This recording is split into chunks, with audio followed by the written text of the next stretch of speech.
surpass, penetrating and perfect Dharma, is where we met with, even in 100,000 million kalpas, having it to see and listen to remember and accept.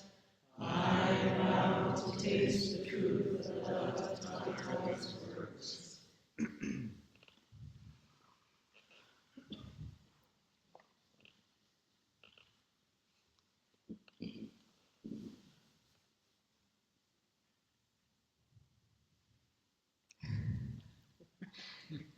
Good morning, friends.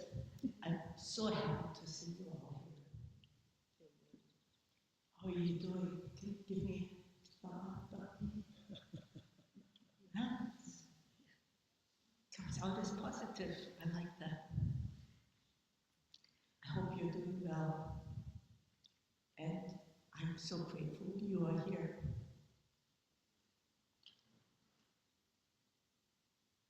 Session is one of my happy places. And yet, when I sit and the mind becomes quiet, the pain of the world reveals itself. I'm happy, I'm well fed. My problem is that I have a paper plate that's full. So I'm doing pretty good. There are many people who would be happy to trade places with us here. Session is truly the time to collect body and mind, a time to be silent, a time to be with, a time to be. Letting thoughts arise and fall away. And in this spirit, I am offering a poem by Mary Oliver. It is titled, "Have you ever tried to enter the long black branches?" Have you ever tried to enter the long black branches of other lives? Tried to imagine what the crisp fringes full of honey hanging from the branches of the young locust trees in early morning feel like? Do you think this world was only an entertainment for you? Never to enter the sea and to notice how the water divides with perfect courtesy to let you in?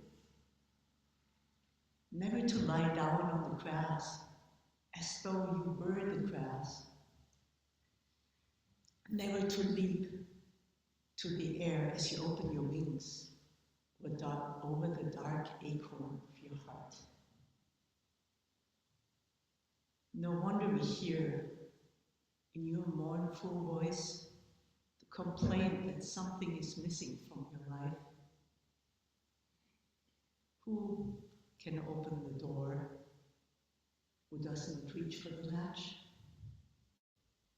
Who can travel the miles who does not put one foot in front of the other, all attentive to what presents itself continually?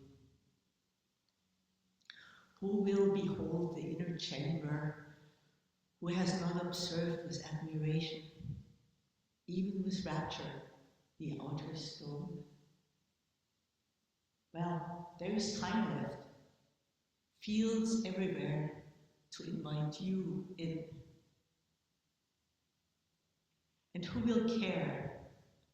Who will guide you if you wander away from wherever you are to look for your soul? Quickly then, get up, put on your cloak, leave your desk. To put one's foot into the door of the grass, which is the mystery, which is death as well as life, and not be afraid. To set one's foot in the door of death and to be overcome with amazement. To sit down in front of the weeds and imagine God the 10-fingered sailing out of his house of straw, nodding this way and that way to the flowers of the present hour, to the song falling out of the mockingbird's pink mouth, to the tippets of the honeysuckle that have opened in the night. To sit down like a weed among the weeds and rustle in the wind. Listen, are you breathing just a little and calling it a life? While the soul, after all, is only a window, and the opening of the window no more difficult than the wakening from a little sleep. Over last week, I went out among the thorns and said to the wild roses, "Deny me not, but suffer my devotion." Then, all afternoon, I sat among them. Maybe I even heard a curl or two of music. Damp and rouge red, hurrying from their stubby buds, from their delicate, watery bodies.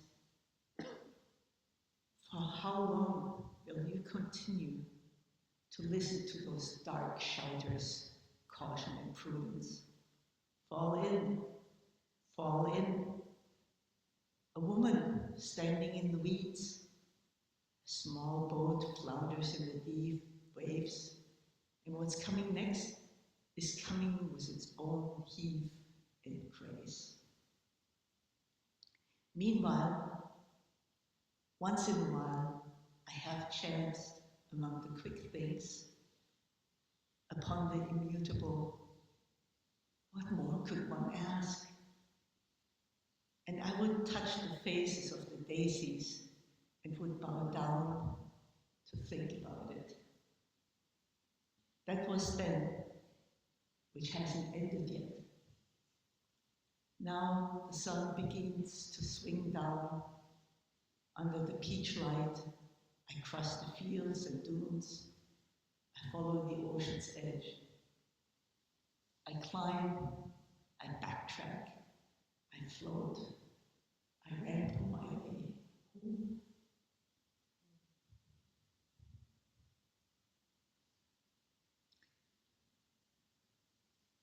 Thank you, Mary Oliver, for all the letters from emptiness you have left behind when you departed. Thank you for, have you ever tried to enter the long black branches? It actually might be best if I stopped right here and let to sit with Mary Oliver's words. I cannot match them. What more could one ask? Nevertheless, it is a Dharma talk, so I will offer some words on a theme that may perhaps pertain to why we came to Sandwich Island. It is from one of the Dogen essays that we have chanted already here, and it says that we take the backward step that shines the light inward. I had an insight into this phrase a few weeks ago, and it is not loosening its hold on me.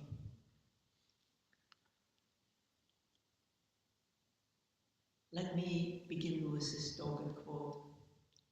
You should therefore cease from practice based on intellectual understanding, pursuing words and following after speech, and learn the backward step that turns your light inwardly to illuminate yourself.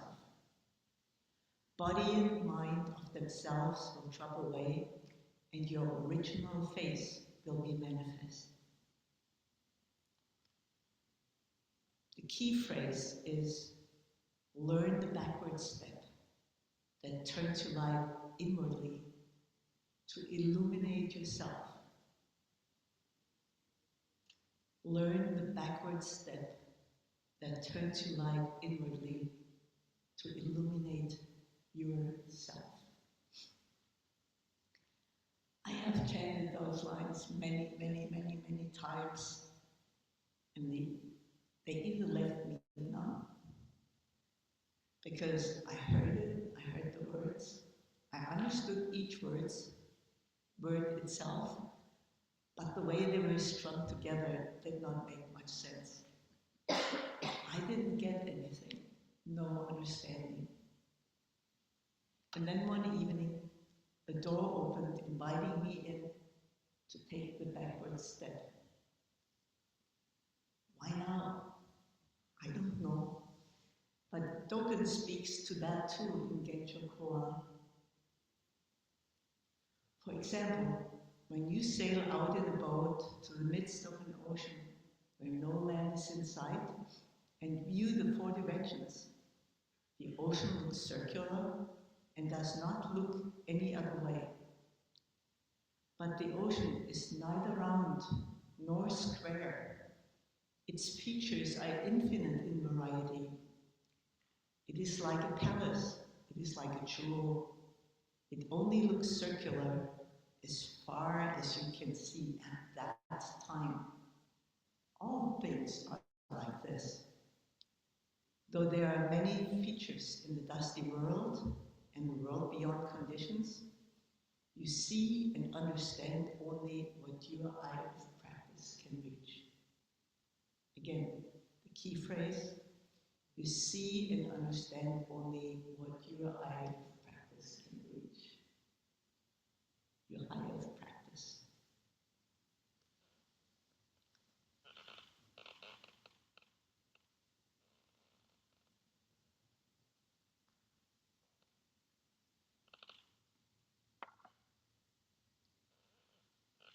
So my eye of practice finally had a glimpse of the backward step. Please understand that this is a snapshot of my current understanding right now,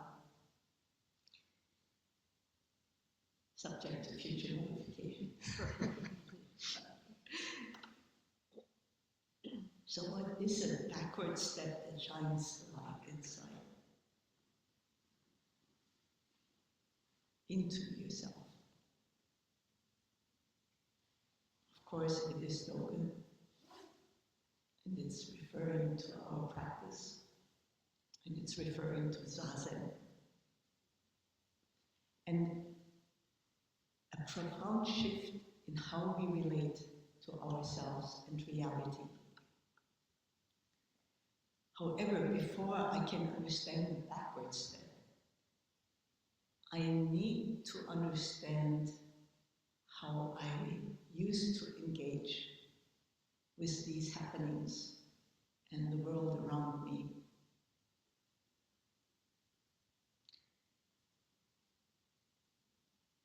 So,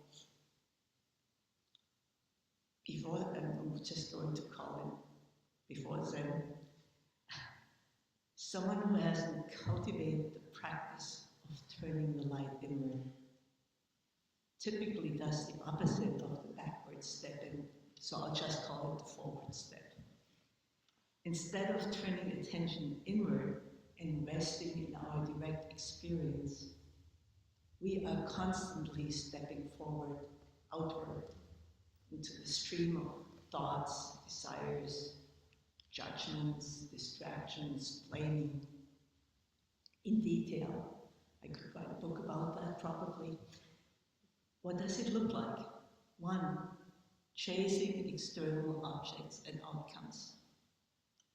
Looking outward for affirmation, identity, meaning, satisfaction.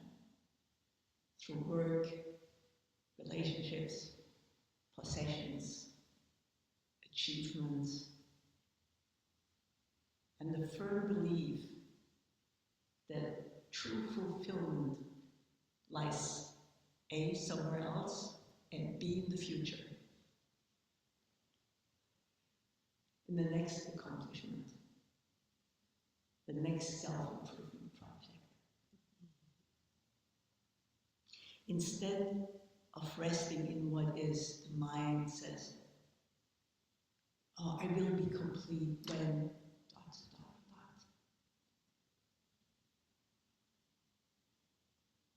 Also, following thought after thought, rather than observing the mind, we identify with the mind, especially the thinking mind.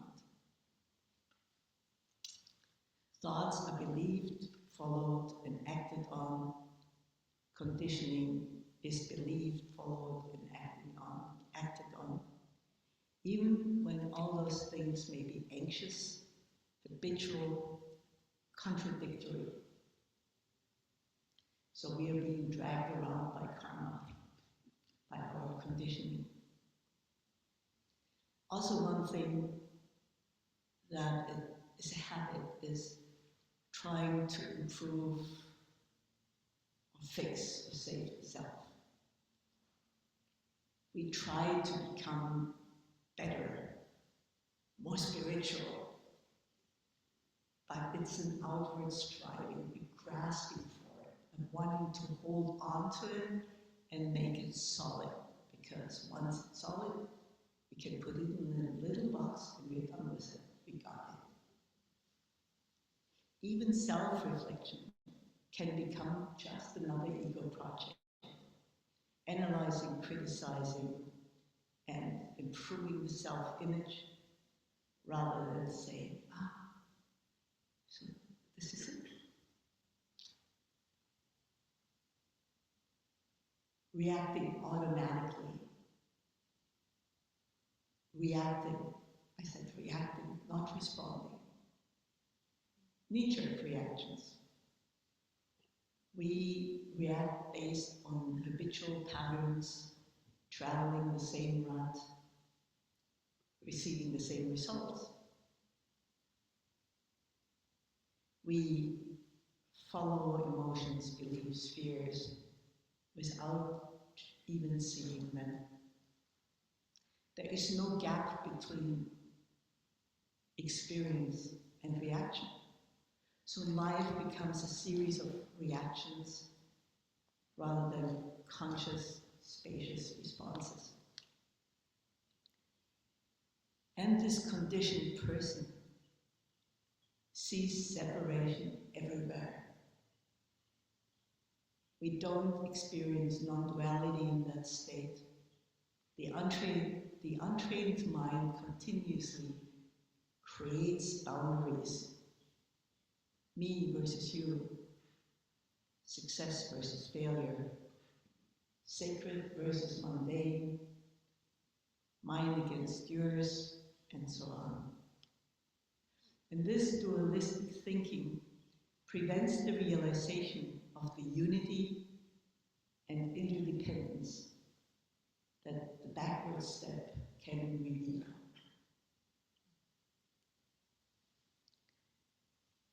I think Dogen would say that all this is a moral failing. He wouldn't say that. He wouldn't even say that it is a failing. It is just not yet taking the backward step.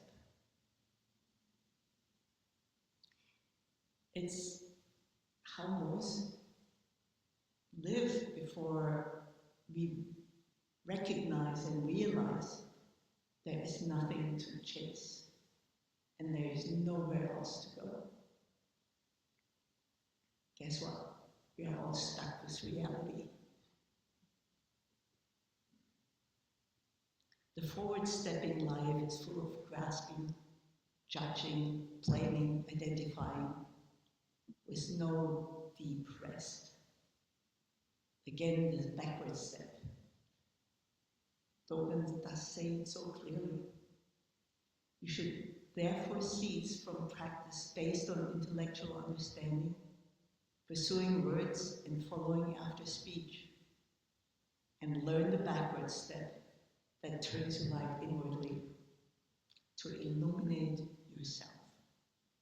Body and mind of themselves will drop away and your original face will be manifest.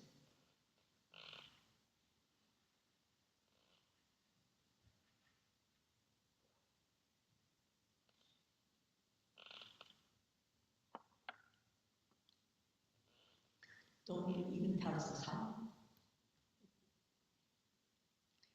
Think of not thinking. How do you think of not thinking? Non-thinking. This in itself is the essential art of Zazen. If I have an insight in that, I'll let you know. Of course, this is what we do when we sit down, we practice Zazen.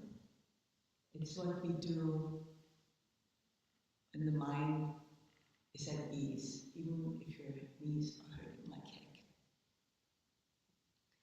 The Zazen, says Dogen, the Zazen I speak of is not learning meditation. It is simply the Dharma gate of repose and bliss, the practice realization of totally culminated enlightenment. It is a manifestation of ultimate reality. Traps and snares can never reach it. Once its heart is grasped, you are like the dragon when he gains the water.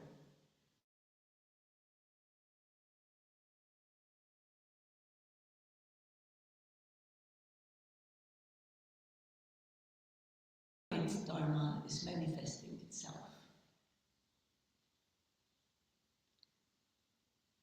What Dogen says is cast off body and mind.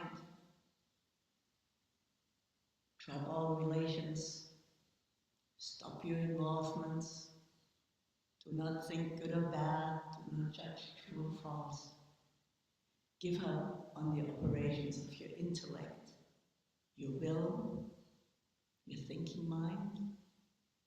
Cease measuring with thoughts and views, and have no designs on becoming a Buddha. So now, let's take this backward step a little more apart. So I just came up with a few things. It's still a work in progress. One, let go of external seeking. The backward step refers to a reversal of our usual habit of looking out, seeking satisfaction, identity or truth through external circumstances, through intellectual grasping, and especially dualistic thinking. I'm better than he is. I'm worse than she is. Oh, that person, we might be like peers. Oh no, he's better. So, Dogen is urging us to turn inward, to stop chasing those exciting little balls and the shiny things with glitter on them. He asks us to return to what is direct, immediate, and present. The light that we can turn inward is our awareness, our attention. Zazen gives us the space to do that. We're not calling it introspection. Let's drop that analytical element and just look. Don't pick an object or a thought that's juicy, all those exciting things. But go to the very source of perception itself. The nature of mind, the nature of being, the womb of the Tathagata. Let's not practice self-reflection in a psychological sense. It's not about analyzing self-emotions and memories. Instead, it is radically non-conceptual. There is no need to pad it with extras.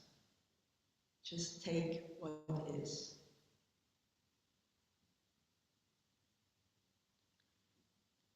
go of thoughts. Be with what is, pleasant, unpleasant, anything in between. Let go of all of those thoughts and rest in the awareness of this very moment, without attachment and without rejection. Another poem is coming up. Gina Perot is the writer. Let me be an apprentice to stillness. Let me be an open vessel, filling the vastness of each moment, overflowing with every loving, grieving, lustful, painful, ecstatic, aching, raw sensation. Moments that birth and die, contract and expand, arise and dissolve. Let me embody exquisite gentleness and the strength to soften with my tendrils stretched wide, shimmering in receptivity. Let me breathe into each question without ever needing to know the answer.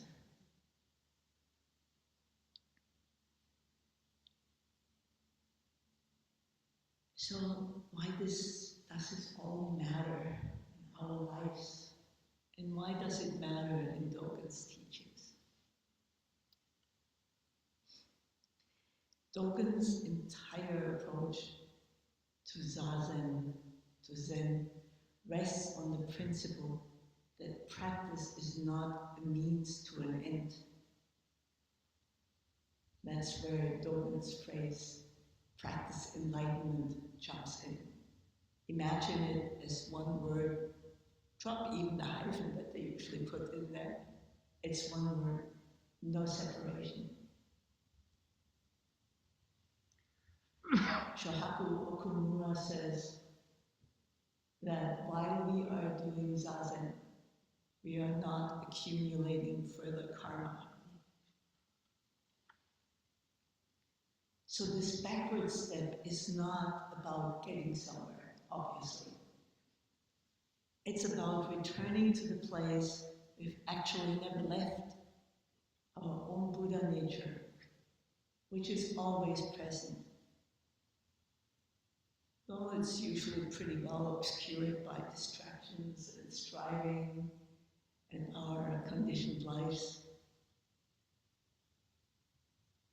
So, by turning inward and dropping this striving for even a little while, and I would say she is such a wonderful opportunity to do that, we can realize directly what always has been true. There is no gap between practice and enlightenment.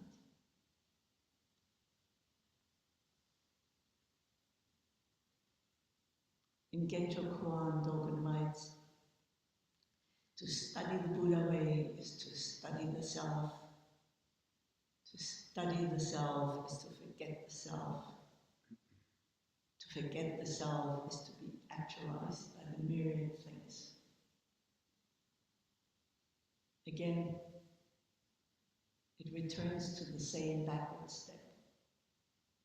Turning inward leads to letting go of the idea of this fixed self that is weighing us down so much. And in that dropping away, reality shines forth. So when you sit Zazen and you take the backward step, and you take it all the time, you do. You don't try to control your thoughts. You don't chase them. You don't reject them. We're not trying to figure things out in Zazen. We sit, we are, we sit in the light of full presence. So this backward step can reveal what Dogen calls the true self, not as an object, never an object. The object is something solid that we can grasp physically or mentally. But it is the silent, luminous ground of being.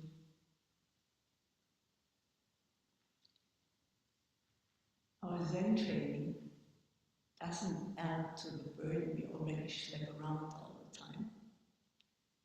It uncovers what's already true and what has always been true. So when we start Zen practice, at least I'm speaking for myself, you were probably a lot smarter, but what happened, I thought I was gaining all these insights, I was getting all this new stuff. But that was not really the case. There were then glimpses of that, what had already been true forever. So before I looked outside, I always chased something. Many things, all the time. I identified with my thoughts. I missed what was right before me, and I blamed what was over there.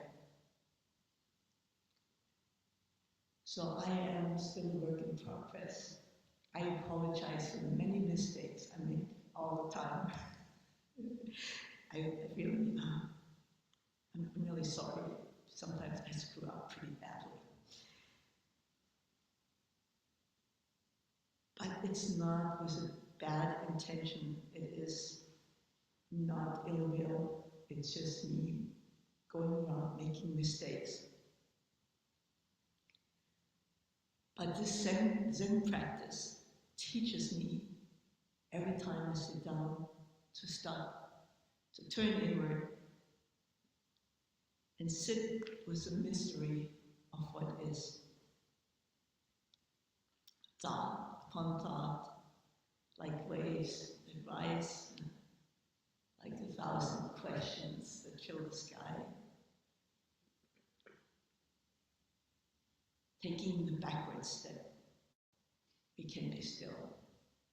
We can let go of our conditioned self, drop the name, the flame, the map, and see it as projection, and go out and find the actual territory itself. Because the map is not the territory, and the name is not the thing, and the projection is not reality itself.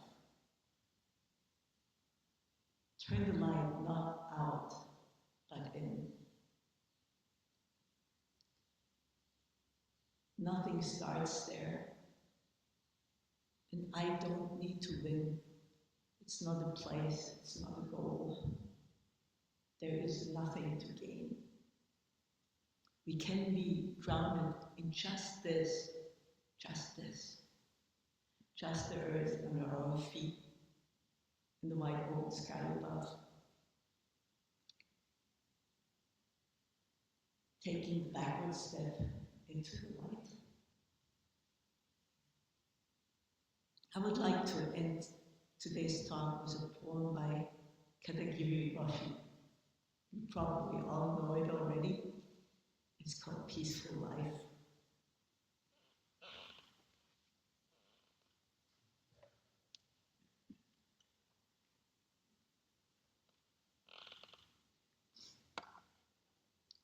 Being told that it is impossible, one believes in despair.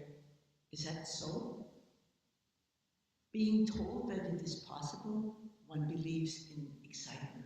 That's right. But whichever is chosen, it does not fit one's heart neatly. Being asked what is unfitting, I don't know what it is. but my heart knows somehow, I feel irresistible desire to know what a mystery a human is. As to this mystery, clarifying, knowing how to live, knowing how to talk with people, demonstrating and teaching, this is the Buddha. From my human eyes, I feel it's really impossible to become a Buddha.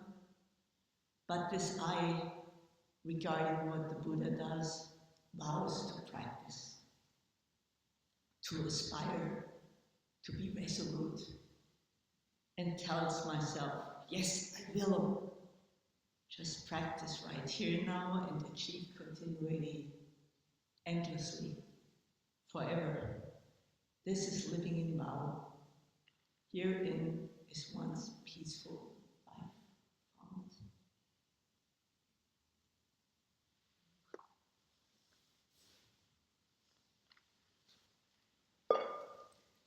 May our intentions equally extend to every being and place with the true merit of Buddha's way. Beings are numberless, I vow to save them. Delusions are inexhaustible, I vow to end them. Dharma gates are boundless, I